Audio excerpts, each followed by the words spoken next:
अस्सलाम वालेकुम। आज की एक ख़ूबसूरत नई व्लॉग में आपको खुशामदीद कहते हैं। आज मैं आया हूँ बिन जबा के स्नोफॉल के लिए।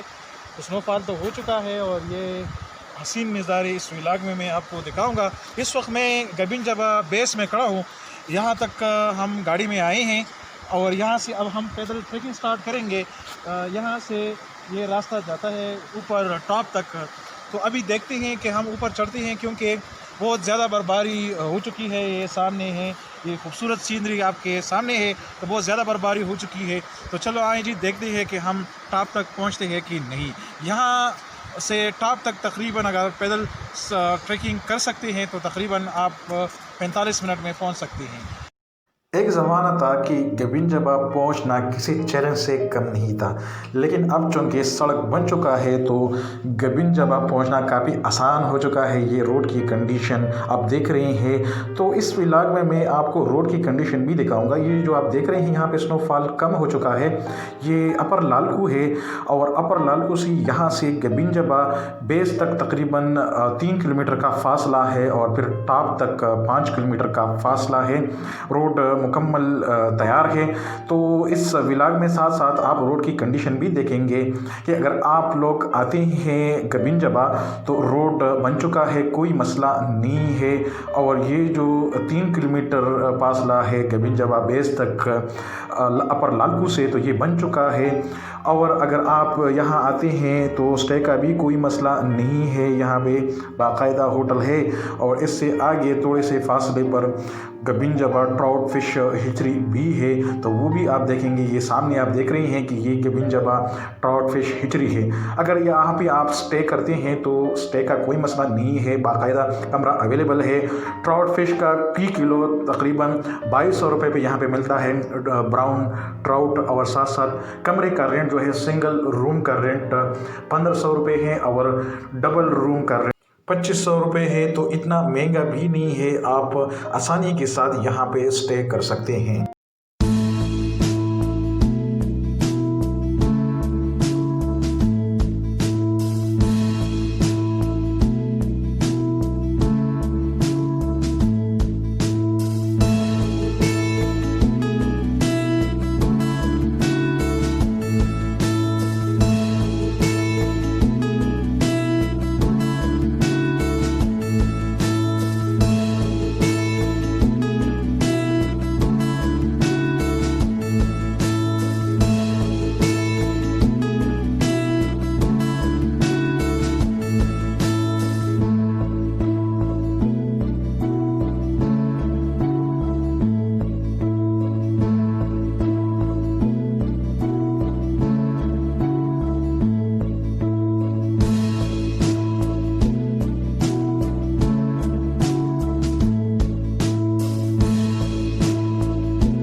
अब मैं आपको बताऊंगा कि टोटल टाइम आपका कितना लगेगा अगर आप इस्लामाबाद से आते हैं या पेशावर से आते हैं। अगर इस्लामाबाद से आप आते हैं तो 4 घंटे में आप मिंगौरा पहुंचेंगे और फिर 2 घंटे में आप गबिन जबा टॉप तक पहुंचेंगे।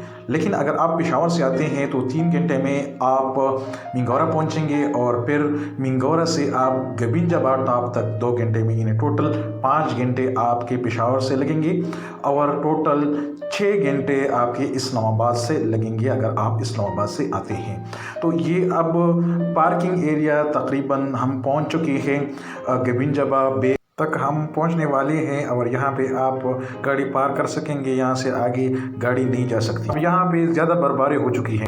जी वालेकुम सलाम। हाँ, कैसे आप?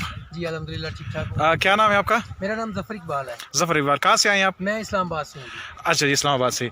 तो कब आए हैं यहाँ पे आप? हम कल रात के आए हैं। तो क्या सीनरी है, मज़ा आ रहा है कि नहीं?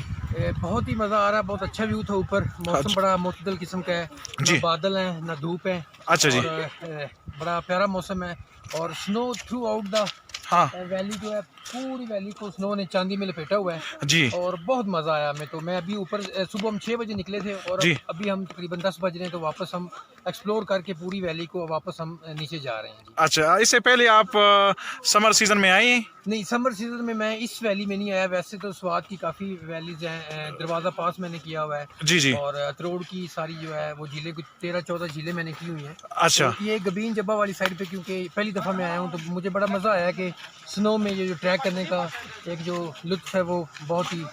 तो टूरिस्ट को आप क्या पैगाम देना चाहते हैं कि यहाँ के? टूरिस्ट को ये पैगाम देना चाहता हूँ कि यहाँ के जो लोग हैं, लोकल्स हैं, जी। बहुत ही कोऑपरेटिव हैं जी। बहुत मेहमान नवाज हैं। जी। आप लोगों को मैं रिकमेंड करता हूँ कि अगर आप समर वेकेशन, विंटर वेकेशन बिताना चाहते हैं तो इस एरिया में आएँ, गबीन जबा में आएँ। जी, इस तरह का कोई मसला तो नहीं है? कोई किसी किस्म का, मैं आपको बता रहा हूँ कि किसी किस्म का कोई मसला नहीं है। लोकल जो लोग हैं यहाँ के बहुत ही कोऑपरेटिव हैं, बहुत अच्छे हैं, मिलनसार हैं जी। और बहुत मेहमान नवाज हैं।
मैं पहुंच चुका हूं और ये फर्स्ट विंटर स्नोफॉल है यहाँ पे गबीन जबा में। और इस साल 2020 के आखिर में यानी विंटर सीज़न की पहली बर्फबारी यहाँ पे, बर्फबारी बहुत ज़्यादा हो चुकी है। देखें यहाँ आपको अंदाज़ा हो रहा है कि तकरीबन 3-4 फुट बर्फबारी हो चुकी है। पाँव बिल्कुल नीचे घुसता है। यहाँ पे मैं चेक कर रहा हूँ, आप देखें खुद, मज़ीद भी अंदर जा सकता है। और ये देख रहे हैं कि ये खूबसूरत मनाजिर है स्नोफॉल के बाद। आज मौसम ब्राइट मौसम है, मौसम साफ़ है और इस विलाग में आप बर्फबारी के बाद गबीन जबा के हसीन नज़ारे एंजॉय करें। और ये पूरा वो गबीन जबा वाला ग्रीन ग्रासलैंड है और आप देखें कि ऐसा लगता है कि जैसा एक सफ़ेद चादर किसी ने बिछाया हो और पूरा ग्रासलैंड जो है वो बर्फ़ से ढका हुआ है, कवर है।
जब भी गबिन जबा आते हैं तो वो गबिन जबा को जन्नत से तशबीह देते हैं। तो ये बात सच है कि गबिन जबा की खूबसूरती किसी जन्नत से कम नहीं है। इसकी अपनी खूबसूरती है समर सीज़न में, लेकिन स्नोफॉल में आप देख रही हैं कि इसकी अपनी एक खूबसूरती है।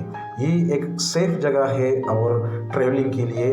तो यहाँ पे ये अब स्कूल के टीचर आए हैं और बच्चे आए हैं, स्टूडेंट्स आए हैं। तो यहाँ पे ऑलरेडी उन्होंने कुकिंग की है, लेकिन यहाँ पे ये सालन गर्म कर रही है। यहाँ पे आप कुकिंग नहीं कर सकते।